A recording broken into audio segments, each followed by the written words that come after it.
Welcome back to another episode of Coldstream Rod Shop. I'm Derek Fraser.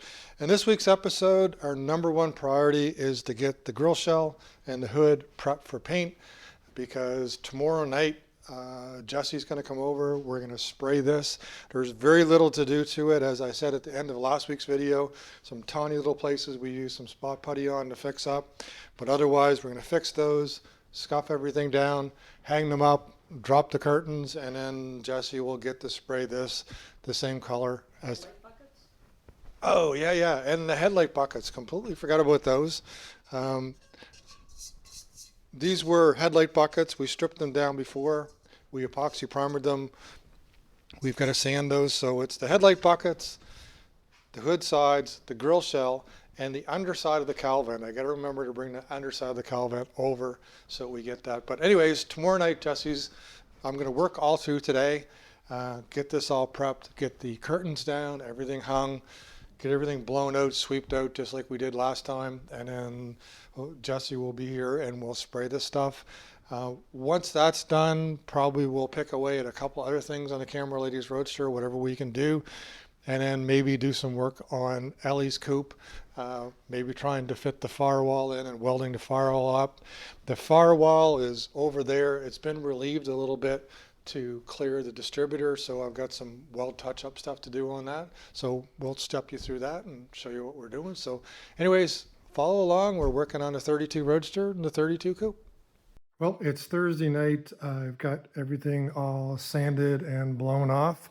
I got my curtains down. I blew the curtains off as well, hooked up the fans there to try and suck as much out as I can. One thing with using these plastic curtains is that paint does get on them, and you don't want stuff flying onto your product, which is probably why this may be the last time I'm going to use these plastic curtains. I think it's time to get rid of them, so hopefully we'll make it through this paint job without anything coming off of the curtains and getting onto the parts. But right now, next up, what I'll do in the morning, I'm going to come out and I'm going to tack rag everything. Then I'm going to wipe everything down with solvent. And then more than likely when Jesse comes before we start, he'll wipe everything down with a brand new cloth with water. And hopefully everything will go well and everything will be red the next time you see it. And there we have it. We have the headlight buckets red, the underside of the cowl vent red, radiator shell, and the hood all done up in red. I did not do a video of Jesse spraying it. We've done it before. Here is the end results. Quite happy with everything. Right now we're just going to let it sit here and bake in the garage for a while. We got the fire going pretty good. We'll leave this alone overnight. It's set up now, but I'm just going to let it to continue to dry or whatever through the night. We'll see what happens tomorrow.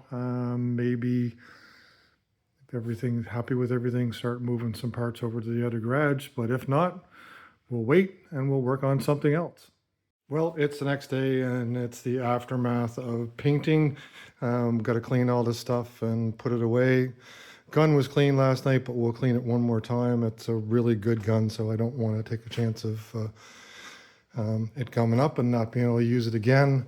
And then as far as the paint job goes, everything looks fantastic. There might be one or two specks of dust somewheres, but really shiny, really glossy, the best you could hope for a homemade shop, unless you have a perfect downdraft system and everything else. I mean, there's always a risk of a dust. There was no flies, so we got rid of the flies this time, but everything is really nice and shiny.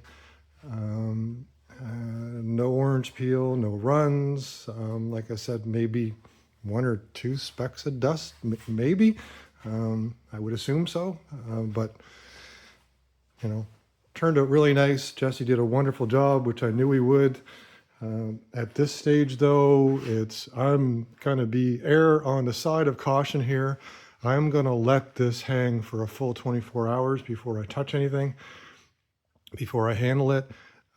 I know that I can probably do that right now, but I would rather just be cautious. And besides that, it is a super nice day outside. I don't know if you can see that.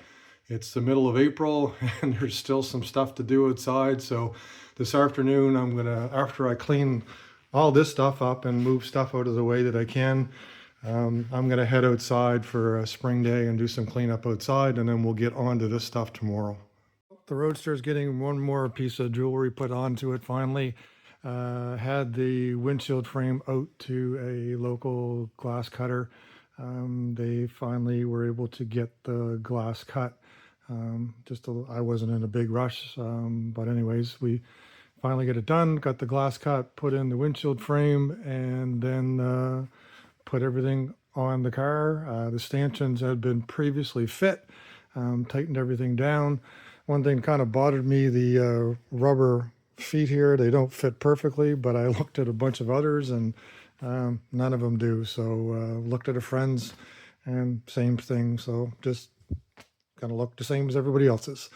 In our case, I fitted on individual mirrors on the side, and I ordered a open car center mirror for a 32 Ford. Not really a big fan on how it's mounted on there, but anyway, that's supposed to be a 32 Ford open car rear windshield or rear mirror. So might look at some other way of attaching it later or something. We'll see. I don't want to be driving down the road and have that thing fly off, but yeah, we'll see. Anyways, looking good. I had a friend reach out to me at one point in time. When are you going to put the windshield frame on the car? It doesn't look like a car without a windshield on it, but there you go. It's on there now. So there's the Camerletti's Roadster with the grille shell all assembled and put on. For the moment, the top of the hood is just sitting there. I am not going to put the hood and the sides on just yet. The main reason is that it's going to be easier for me to work and tune the engine with the hood off. So and basically when you put the hood on, you basically bolt that center strip down from one end to the other. So what we'll do is we'll set the hood aside until we get the headers back in. Want to do some tuning on the carburetor and whatnot. Have to replace the tachometer, which was ordered and should soon be in. But until we've got everything running and idling and everything good, I'm not going to permanently put the hood on it. Like I said, the grille shell is permanently mounted on right now. All the jewelry there is on it, the grille shell, the bezel, and everything else. What I'll probably work on next is that, as you notice, there's no headlights there. We painted the headlight buckets. I've got a headlight bar over there along the wall somewheres that we cut down an original 32 one that will mount up to those holes right there. So what I'll do is I'll get that out. I've got to make a gasket up, and then I have to re-drill where the V8 symbol goes in the center. So probably we'll work on that next, and then of course wire up the front headlights. So that'll take a good chunk of time to pull that off. Other than that, we will be over in the other garage working either on the pickup bed or some stuff on the coupe, but pretty sweet with it all together now and painted. It's really looking a lot more like a Roadster with the windshield frame and the grille in place and everything painted, but we're inching our way closer. It's all good.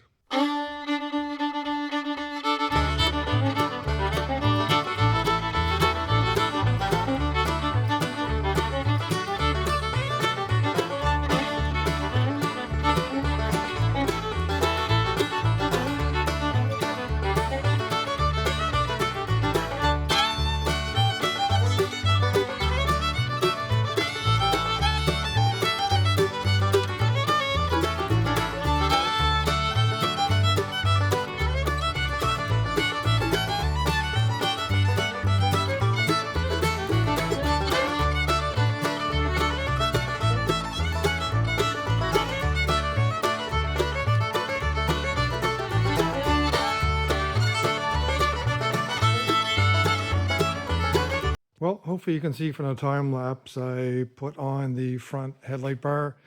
Now, as I described the headlight bar before, we did this on a previous episode. We took an original 32 Ford headlight bar. We cut off the ends and we welded the bar on top of the ends and then used the ends as pedestals on the frame. Like I said, we covered that previously. And then we installed the V8 symbol in the center. This particular bar was already drilled for it, so it came off of a V8 car. We just had to readjust where the V8 was. We had to tilt it forward a little bit. And then now we've got the headlight buckets in place. We've got the wire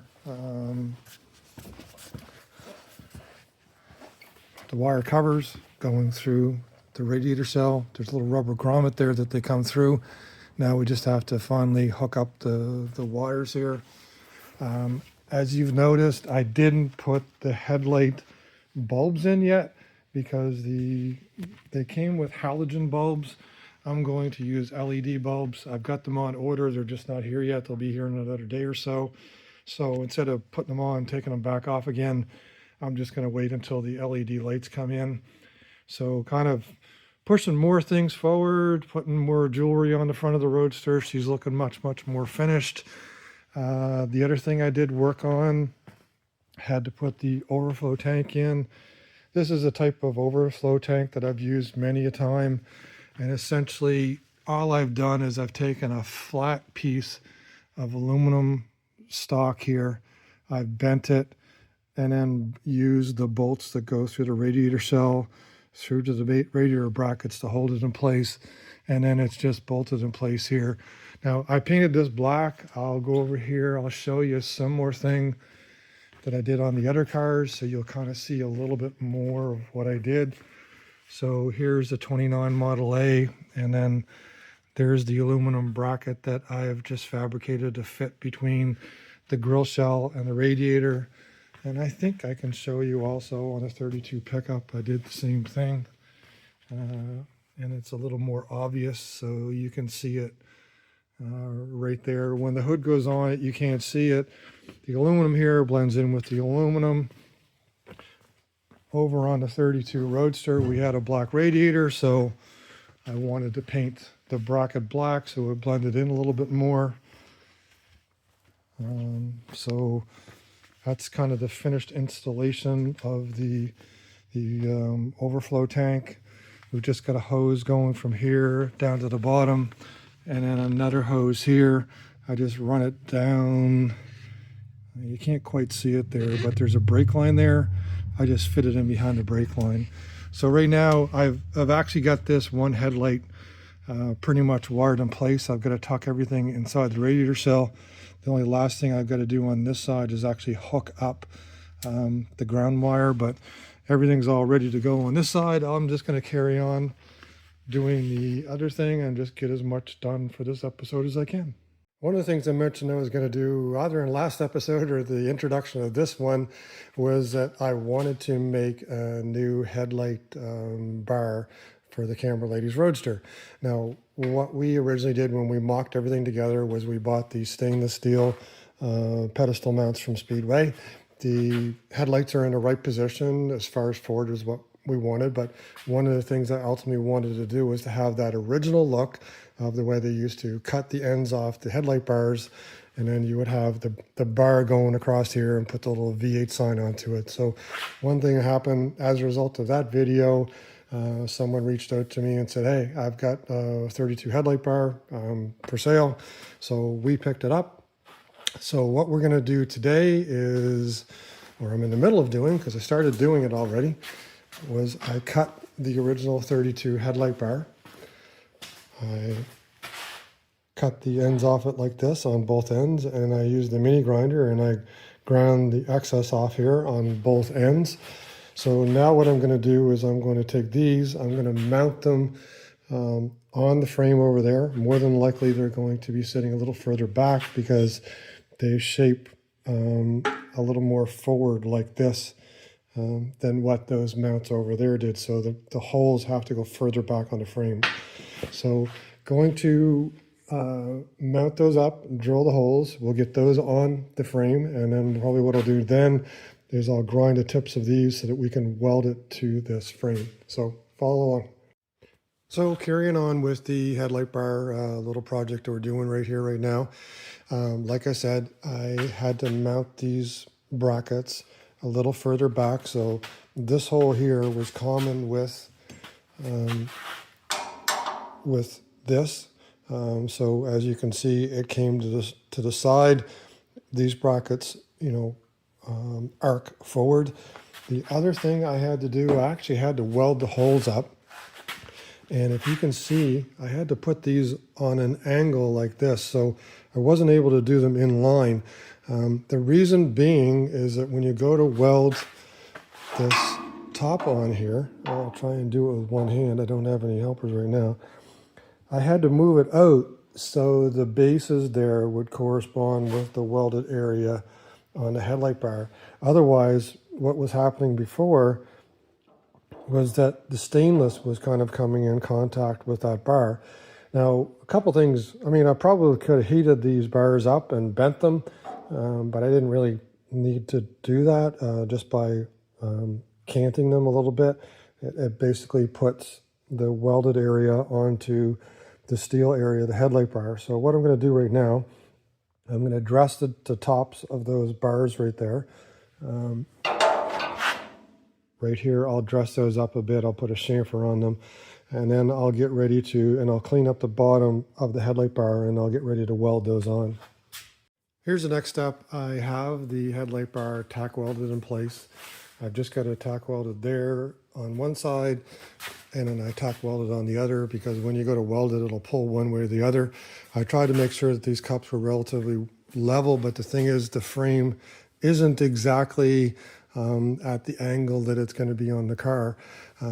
Typically the cups will tilt forward a little bit anyways, so I think I got plenty of room to put them in with a little bit of rake on the car. The other thing I did, I went and got the camera lady's grill shell, and I'm kind of just double checking that we've got clearance. So when I tilt the grill shell up approximately where it's going to be, it's close enough to the grill shell, which is what we want to do. We don't want the headlight bar too far forward, but we want to be able to put that little V8 signal symbol right there where that screw is. And then on the inside right here, you can see it, it should be right about there, I think. So we still have lots of room. An absolute worst case scenario, if I have to drill those holes out at the bottom to move it forward a little bit later, I think we're still good. But punchline is, I have those cups in the same position as what the stainless steel arms were. So I know it's going to be good for the setup, because we had put the whole car together, dummied it together. And that was good clearance. And right now, these cups actually sit a little further away from the grill shell. So again, lots of room for clearance for the headlight. So what we'll do now, I'm going to finish welding all the way around here on both sides, and then we'll dress the welds up, make it a little bit pretty. Not sure if I'm going to paint them here today or not, but the ultimate goal was to actually split the headlight bar and get that kind of off the plate, and then I'll pack away those stainless steel arms. I think I have a friend that might want those, but what we wanted for the Roadster was we wanted to have this look. Now, Iron Trap, Matt there, he did the same thing probably about 10 months ago. We planned on doing it. This is quite common to do for 32 Fords. A lot of guys in the early days did exactly what I'm doing right here, so it's nothing new. But Matt did a really detailed one, showed him cutting, grinding, and everything else. I'm kind of just showing you the step-by-step kind of thing, and not actually showing you welding and grinding, just to kind of see where the project's going. So there's the finished headlight bar. Still have to tape it off and put a coat of paint onto it. I stripped all the metal off, stripped all of the paint off the metal, off the ends, and I ground all the welds smooth. Underneath it was a little bit pitted, much the same as I think most of the originals are. We smoothed some of that out, but I don't really want to make this look too perfect. I want it to look good, but I also want it to look original. So anyways, I'll take this off here. I'll tape up the stainless steel and put a couple coats of black trim clad paint onto it, and should be good to go later on when we finish the camera lady's car. Over on the headlight bar thing, I painted that last night, so happy with that as well. It's all done. So on a 35 pickup bed, as I mentioned before, I agreed to do the body work onto it, put the body fill in and straighten out the lines. That wasn't the original plan, but that's okay. So what I'm going to do or start to do, I will not finish this on this episode because I'll be working on it on and off in between the coupe and the Camera Lady's Roadster. But starting off, what I'm going to do is work on the raised reveals first. As you can see here, what I've done, I've laid out masking tape all the way around, and I've cut that with a razor, because what I ultimately want to do is work on all the raised areas, get them all straight, and then I'll do the reverse. I'll work on the low areas. So what I'm doing, the masking tape is laid on, it's cut out with a razor, and then I put the body fill on top of this, and before the body fill dries, I'm going to peel off the masking tape, so that way I'm not working on the flat areas. I'm isolating the high spots to work on them first. I watched someone else do this before, and I tried it myself, and I kind of like it. You may or may not want to do it the same way, but I kind of find it easier to isolate the high and the flat spots separately. So right now the body fill's on. Once I get some more body fill, because it looks as though I ran out, I'll get some more. I'm going to finish the other raised section, do exactly the same thing, then I'll sand everything, and then I'll probably go over it again and look for any air bubbles, any picks or whatever, and fix that. So anyways, we're kicking it off. We're starting to do the body work on it. We'll do this side, the other side, and the insides. Across the top here, I've got some weld low spots. I'm going to put a skim across the top of this too and straighten that out. So anyway, we're kicking it off. We're starting the body work on the 35 pickup bed. I will not videotape myself sanding it. It's not a whole lot of fun to watch, at least I don't think so. But we'll show you what we start with and then where we get after we get at the different stages. So that's it for another week of Coldstream Rod Shop. Mostly worked on the Camera Lady's Roadster. Did quite a few things to make it visually look more complete. Still waiting on a few more things to get back to finish some stuff off. Waiting on, I ordered a new tack. We're waiting on getting the headers repowder coated. Need the LED bulbs in order to put the headlight stuff into, but next week we should be able to get some of that more done. It's getting really close now, so we're kind of getting excited here on this, especially where last week we had it running. We know that things are getting closer. We've got to start doing some work on the seat and that, but we'll start covering that next week and the following week. On the 35 pickup bed, we started doing the body work. Like I said, I've got to carry on working on that. But really, that's about it. It was a week of working on the Camera Lady's 32 Roadster. Anyways, hopefully you enjoyed. Please like, share, tag, and subscribe. Come on back next week and see what we're up to. Everybody take care.